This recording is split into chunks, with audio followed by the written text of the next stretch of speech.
ವಸುದೇವಸುತಂ ದೇವಂ ಕಂಸಚಾಣೂರಮರ್ದನಂ ದೇವಕೀ ಪರಮಾನಂದಂ ಕೃಷ್ಣಂ ವಂದೇ ಜಗದ್ಗುರುಂ. ಧರ್ಮವಾಹಿನಿಯನ್ನು ವೀಕ್ಷಣೆ ಮಾಡ್ತಾ ಇರ್ತಕ್ಕಂಥ ಎಲ್ಲ ವೀಕ್ಷಕರಿಗೂ ಕೂಡ ಕಾರ್ಯಕ್ರಮಕ್ಕೆ ಸ್ವಾಗತ.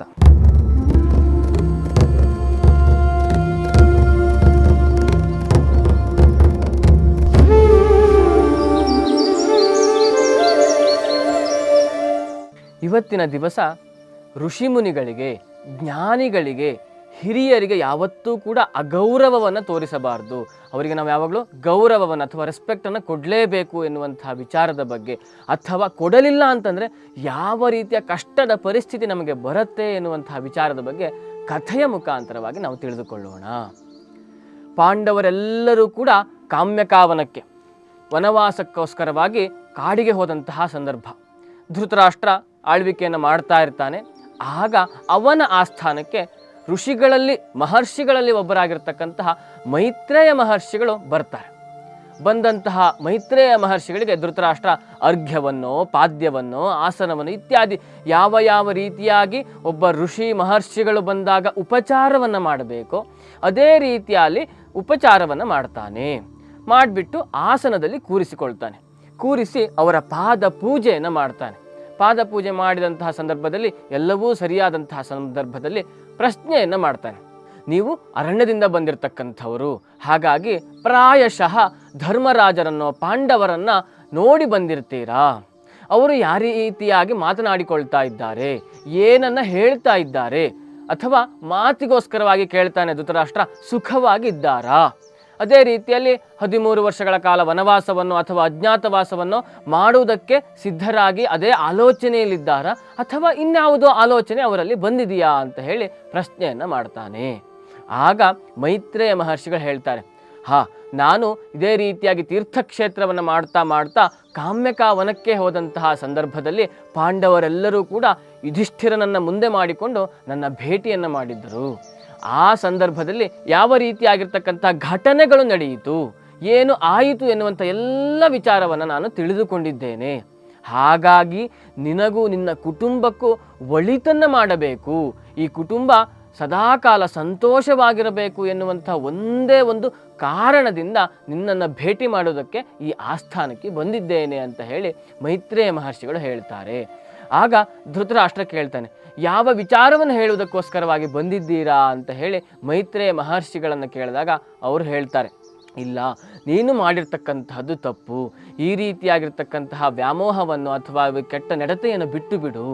ಪಾಂಡವರಿಗೆ, ಅವರಿಗೆ ಸಲ್ಲಬೇಕಾಗಿರ್ತಕ್ಕಂಥದ್ದು, ನಿನ್ನಿಂದ ಯಾವುದೇ ರೀತಿಯಾಗಿರ್ತಕ್ಕಂತಹ ರಾಜ್ಯವನ್ನು ಅಥವಾ ಪ್ರದೇಶವನ್ನು ಕೊಡು ಎನ್ನುವಂತಹ ರೀತಿಯಲ್ಲಿ ನಾನು ಹೇಳ್ತಾ ಇಲ್ಲ.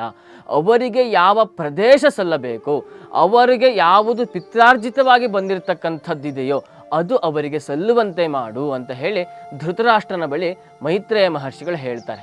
ಆಗ ಧೃತರಾಷ್ಟ್ರನಿಗೆ ಏನು ಉತ್ತರವನ್ನು ಕೊಡಬೇಕು ಅನ್ನುವಂಥದ್ದೇ ತಲೆಗೆ ಬರೋದೇ ಇಲ್ಲ. ಸುಮ್ಮನಾಗಿ ಬಿಡ್ತಾನೆ, ತಲೆಯನ್ನು ತಗ್ಗಿಸಿಕೊಂಡು ಬಿಡ್ತಾನೆ.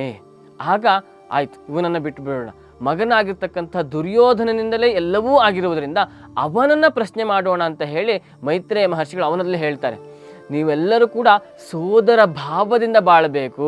ಒಗ್ಗಟ್ಟಾಗಿದ್ದರೆ ಮಾತ್ರ ಈ ಪ್ರಪಂಚದಲ್ಲಿ ಯಾರೂ ಕೂಡ ಈ ಒಂದು ವಂಶಕ್ಕೆ, ನಿಮ್ಮ ಕುಟುಂಬಕ್ಕೆ ಕೇಡನ್ನು ಬಯಸಲಿಕ್ಕೆ ಸಾಧ್ಯವೇ ಇಲ್ಲ. ಇದರ ಬಗ್ಗೆ ಚಕಾರವನ್ನು ಎತ್ತುವುದಕ್ಕೆ, ಅಥವಾ ಇಲ್ಲಿ ತಪ್ಪಾಗಿದೆ, ಅಥವಾ ಇದು ನೀವು ಈ ರೀತಿಯಾಗಿ ಯುದ್ಧ ಮಾಡಿದರೆ ಸೋಲ್ತೀರಾ ಎನ್ನುವಂಥ ಆಲೋಚನೆಯೂ ಬಾರದಂಥ ರೀತಿಯಲ್ಲಿ ಸಮೃದ್ಧವಾಗಿ, ಸುಖವಾಗಿ, ಸಂತೋಷವಾಗಿ ಬದುಕಬಹುದು ಅಂತ ಹೇಳಿ ಮೈತ್ರೇಯ ಮಹರ್ಷಿಗಳು ಹೇಳ್ತಾರೆ. ಯಾವಾಗ ಹೀಗೆ ಬದುಕಬಹುದು? ಪಾಂಡವರನ್ನು ಮರಳಿ ಕರೆಸಿಕೊಂಡು ಪಾಂಡವರ ಜೊತೆಯಲ್ಲಿ ನೀವು ರಾಜ್ಯಾಭಾರವನ್ನು ಮಾಡಿದಿರಿ ಅಂತಾದರೆ ಸಂತೋಷ ಎನ್ನುವಂಥದ್ದು ಯಾವಾಗಲೂ ಸದಾಕಾಲ ನಿಮ್ಮೊಡನೆ ಇರ್ತದೆ ಅಂತ ಹೇಳಿ ಮಹರ್ಷಿಗಳು ಅವನಿಗೆ ಉಪದೇಶವನ್ನು ಮಾಡ್ತಾರೆ. ಆದರೆ ಅವನಿಗೆ ಅದ್ಯಾವ ಉಪದೇಶವನ್ನು ಕೇಳುವ ಆಲೋಚನೆ ಇಲ್ಲ. ಆ ರೀತಿಯಾಗಿರ್ತಕ್ಕಂಥ ಅಹಂಕಾರದಲ್ಲಿ ಅವನು ಮುಳುಗಿದ್ದ. ಹಾಗಾಗಿ ಅವನೇನು ಮಾಡ್ದ, ಇವರು ಯಾರು ಮಹರ್ಷಿಗಳು, ಬೀದಿಯಲ್ಲಿ ಹೋಗುವಂಥವ್ರು ಅಥವಾ ದಾರಿಯಲ್ಲಿ ಹೋಗುವಂಥವ್ರು, ಇವರ ಮಾತಿಂದ ನನಗೇನಾಗಬೇಕು ಎನ್ನುವಂಥ ಭಾವನೆ ಅವನಲ್ಲಿ ಒಡಮೂಡಿತ್ತು. ಆ ರೀತಿಯಾಗಿ ತಾತ್ಸಾರ ಭಾವನೆಯಿಂದ ಕಾಲ ಮೇಲೆ ಕಾಲನ್ನು ಹಾಕ್ಕೊಳ್ತಾನೆ. ಅದೇ ರೀತಿಯಲ್ಲಿ ತುಚ್ಛ ಭಾವನೆಯಲ್ಲಿ ಅವರನ್ನು ನೋಡ್ತಾನೆ. ನೋಡ್ಬಿಟ್ಟು ಏನು ಮಾಡ್ತಾನೆ, ಕಾಲನ್ನು ಕುಣಿಸ್ತಾನೆ. ಕಾಲನ್ನು ಕುಣಿಸುವುದರ ಜೊತೆಗೆ ಪಾಂಡವರಿಂದ ಏನೂ ಮಾಡಲಿಕ್ಕೆ ಸಾಧ್ಯ ಇಲ್ಲ ನನಗೆ ಅಂತ ಹೇಳಿಬಿಟ್ಟು ತೊಡೆಯನ್ನು ತಡ್ತಾನೆ.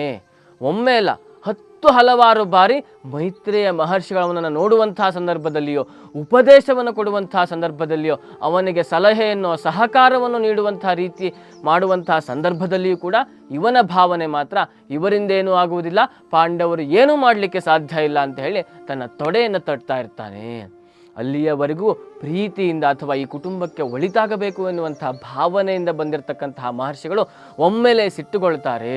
ಸಿಟ್ಟಿನಿಂದ ಅವನಿಗೆ ಶಾಪವನ್ನು ಕೊಡ್ತಾರೆ. ಏನು, ನೀನು ಇದೇ ರೀತಿಯಾಗಿ ಮುಂದುವರೆದೆ ಅಂತ ಆದರೆ, ಪಾಂಡವರನ್ನು ಮರಳಿ ಕರೆಸಿಕೊಳ್ಳಲಿಲ್ಲ ಅಂತ ಆದರೆ, ಯಾವ ತೊಡೆಯನ್ನು ನಮ್ಮ ಎದುರಿನಲ್ಲಿ ನೀನು ಹೊಡೆದುಕೊಂಡೆಯೋ ಅಥವಾ ಯಾವ ಕಾಲನ್ನು ಕುಣಿಸಿದೆಯೋ ಅದೇ ಕಾಲನ್ನು, ಅದೇ ತೊಡೆಯನ್ನು ಭೀಮಸೇನ ಸೀಳ್ತಾನೆ ಅಥವಾ ತೊಡೆಯನ್ನು ಮುರಿಯುವುದರ ಮುಖಾಂತರವಾಗಿ ನಿನ್ನ ಸಾವಿಗೆ ಭೀಮಸೇನ ಕಾರಣನಾಗ್ತಾನೆ ಅಂತ ಹೇಳಿ ಮೈತ್ರೇಯ ಮಹರ್ಷಿಗಳು ಶಾಪವನ್ನು ಕೊಡ್ತಾರೆ.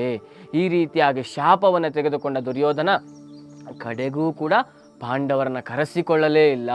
ಇದೇ ಶಾಪದ ಪ್ರತಿಫಲವಾಗಿ ಕಟ್ಟ ಕಡೆಯಲ್ಲಿ 18ನೆಯ ದಿವಸ ಯುದ್ಧದಲ್ಲಿ ಭೀಮನ ಗದಾಪ್ರಹಾರದಿಂದ ತನ್ನ ತೊಡೆಯೇ ಮುರಿದು ಹೋಯಿತು. ಅದೇ ಮೂಲ ಕಾರಣವಾಗಿ ಅವನು ಪ್ರಾಣವನ್ನೂ ಬಿಡಬೇಕಾದಂತಹ ಪರಿಸ್ಥಿತಿ ಒದಗಿ ಬಂತು. ಹಾಗಾಗಿಯೇ ನಮ್ಮ ಒಂದು ವೇದಗಳಲ್ಲಿಯೋ ಉಪನಿಷತ್ತುಗಳಲ್ಲಿಯೋ ಉಲ್ಲೇಖಿಸಿರ್ತಕ್ಕಂಥದ್ದು ಇದೇ ಮಾತನ್ನು, ಆಚಾರ್ಯ ದೇವೋ ಭವ ಅಂದರೆ ಗುರುಗಳನ್ನು, ಹಿರಿಯರನ್ನು, ಋಷಿಮುನಿಗಳನ್ನು ಸದಾಕಾಲ ದೇವರಂತೆ ನಾವು ಕಾಣಬೇಕು. ತಂದೆ ತಾಯಿಯ ನಂತರ ಅವರೇ ನಮಗೆ ಹೇಗೆ ಸಾಗಬೇಕು, ಯಾವ ರೀತಿಯಾಗಿ ನಾವು ಜೀವನವನ್ನು ನಡೆಸಬೇಕು ಎನ್ನುವಂಥದ್ದನ್ನು ಉಪದೇಶವನ್ನು ಕೊಡುವಂಥವರು, ಪಾಠವನ್ನು ಮಾಡ್ತಕ್ಕಂಥವರು.